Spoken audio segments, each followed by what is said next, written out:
अवतरित हुए तो भगवान पहले दिन से ही क्या कर रहे हैं, राक्षसों का दमन करते थे। तो ऐसा भागवतम बताती है कि भगवान जब सुबह जाते थे अपने ग्वाल बालों के साथ और शाम को लौट के आते थे तो 2-3 राक्षस निपटा के ही आते थे घर। उनको खाना ही डाइजेस्ट नहीं होता था शाम का जब तक 2-3 राक्षसों को मारते नहीं थे। तो एक राक्षस था जो गाय का रूप लेके आया, उसका क्या नाम था, कौन बताएगा? अब जिनको स्टोरी बताए बताओ। केसी सूदन प्रभु।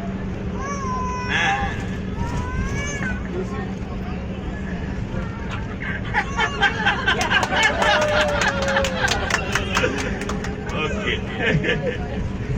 तो उसका नाम था केसी और वो बैल का रूप लेके आया था। बैल का रूप लेके आया था, उसका नाम था केसी। इसलिए भगवान का एक नाम है केसी सूदन, मतलब उस केसी को भगवान ने मारा था।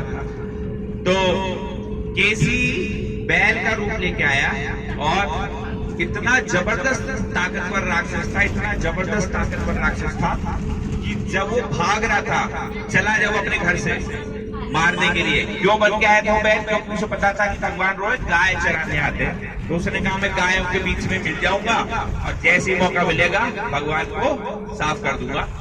मगर जब वो इतने जोश में चला अपने घर से भागता हुआ तो घर उसका कई 100 किलोमीटर दूर था, मगर फिर भी वृंदावन और ये हिलने लगा था। कह रहे थे क्या हो गया, भूकंप सा आ रहा है। पता चला था केसी वहां से चल दिया, इतना जबरदस्त उसके पैरों से बहुत ताकतवर था। तो वो भगवान को ऐसे मारने आया, गायों के बीच में मिल गया और फिर जैसे मौका मिला तो उसने भगवान के ऊपर अटैक कर दिया और भगवान ने उसको पैर पकड़ के और घुमा दिया उसको और फेंक दिया उसको।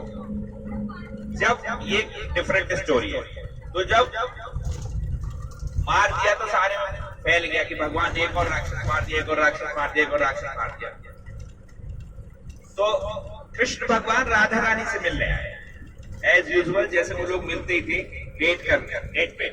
तो राधा रानी कृष्ण भगवान से मिली नहीं। तो उन्होंने कहा कि भाई क्या हो गया, राधा मिल नहीं रही है। तो ललिता विशाखा उनकी असिस्टेंट थी, तो ललिता विशाखा आई। भगवान ने पूछा भाई क्या हुआ, राधा रानी आज मिल नहीं रही है, सामने नहीं आ रही है, बोल नहीं रही है, बात क्या है? तो उन्होंने कहा कि राधा रानी बहुत गुस्सा है और कह रही है कि ये दूसरों को शिक्षा देते रहते हैं और इन्होंने खुद इतना बड़ा जघन्य पाप कर दिया। भगवान बड़े सरप्राइज, बोले जघन्य पाप क्या करा मैंने? बोले गौ हत्या कर दी इन्होंने। वो गाय थी और कृष्णा ने उस गाय को मार दिया। तो भगवान ने कहा भैया ये तो राक्षस था, गाय वाय काटी, ये पता है सबको, ये तो राक्षस निकला जिसको मैंने मारा। बोले कोई नहीं, राक्षस था मगर था तो गाय की योनि में, तो आपने उसकी हत्या करी तो आपको गौ हत्या का पाप लगेगा। और जो पापी लोग होते हैं उनसे मैं न मिलती, न बात करती, न कुछ संबंध रखती, इसलिए आपसे हमारी तुम्हारी कट्टी, नो बात। अब भगवान बड़े परेशान हुए, कह रहे हो ये तो बहुत बड़ी बात कहती इसने। वो बात सारी गोपियों कहने लगी, सब गोपी भी कहने लगे नहीं नहीं कृष्णा तुम तो गाय के हत्यारे हो, तुमने गाय का पाप कर दिया। फिर भगवान ने कहा मनाने के लिए कि चलो अब क्या करूं बताओ। जैसे हम लोग कहते हैं जब कोई वाइफ नाराज हो जाती है तो बोलते हैं अच्छा क्या चाहते हो भगवान बता क्या करना है पुष्पिंदर प्रभु? ओके, तो भगवान ने कहा क्या करना है बताओ। बोले आपको अपने पाप का अंत करना पड़ेगा। बोले क्या करूं, कैसे करूं बताओ। तो बोले आपको जितनी भी संसार में पवित्र नदियां हैं और जितने भी संसार में पवित्र सरोवर है, जितने भी संसार में पवित्र कुंड है, उस समय स्नान करना पड़ेगा।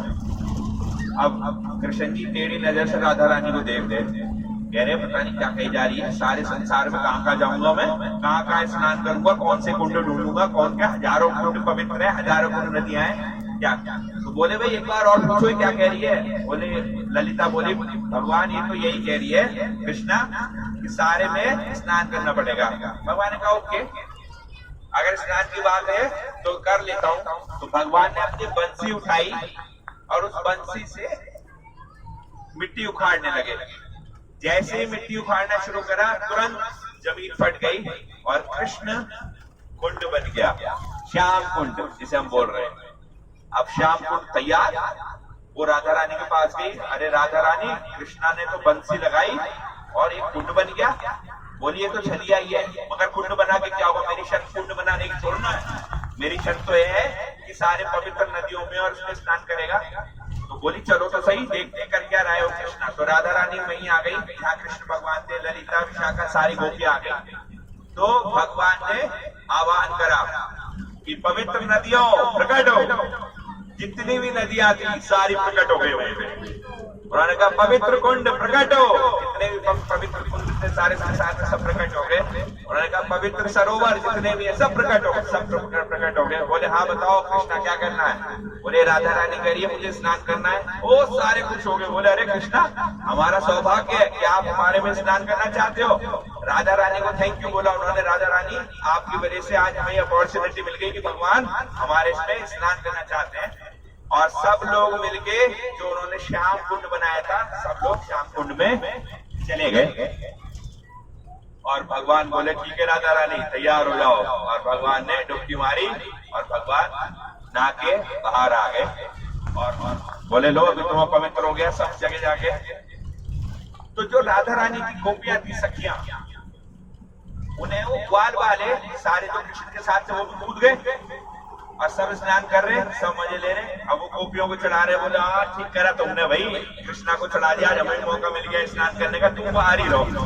तो बोली हम भी स्नान करें। बोले ना ना ना ना अब तो स्नान नहीं कर सकती इसमें तो हम ही स्नान करेंगे। तो अब सारी गोपियां राधा रानी से कहने लगी लो तुमने अच्छा ही से पनिशमेंट दिया है तो हमारा नुकसान हो गया, हमें स्नान नहीं करने दे रहे इसमें।